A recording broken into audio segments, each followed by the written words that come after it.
好，咱要先来关心的，就是强烈风台山道里当咧瓦近台湾、云林以南甲华东地区，即马是拢伫咧警戒的范围以内。气象署是估计，因为这条风台是行真慢，可能明仔载下晡过了才会定落。地点就伫咧高雄附近，甚至也有可能来到台南。那照这目前的资料来看，受地形甲海水的温度的影响，这风台受力啊减弱。也毋过，家己以南也是爱注意12级以上地灾性的强阵风。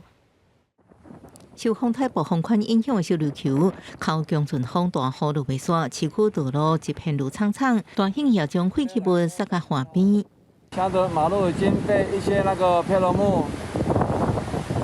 堵住哦，地上全部都是垃圾。受风台影响，气象署继续发布大水预报，提醒恒春半岛大东关山区爱注意大水雨，华东甲高雄市山区、屏东关山区、雨势也继续对南部地区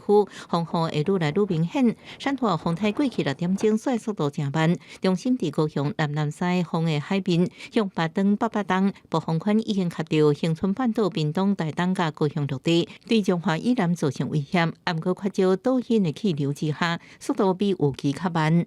预计可能在明天的下半天之后接近我们的西南部的陆地，之后向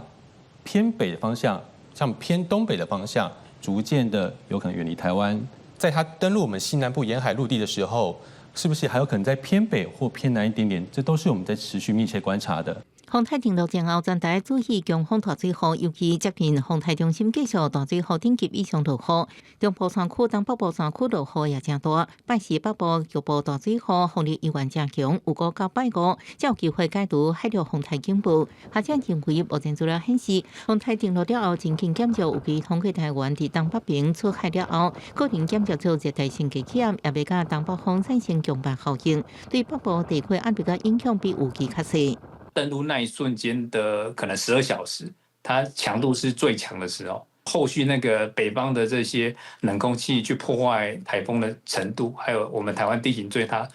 造成的破坏的情况是可能会不太一样。学者也阁提醒，这个风台影响一区就是上受影响的登陆点南部地区，尤其风台正面合并岛型气流，风雨会比岛边较大，直接加入陆地，会带来非常大的风雨。家己依然爱防止12级以上的强阵风，尤其风台路线依然无确定，影响时间可能阁久长。大家注意上新的风台消息。记者综合报道。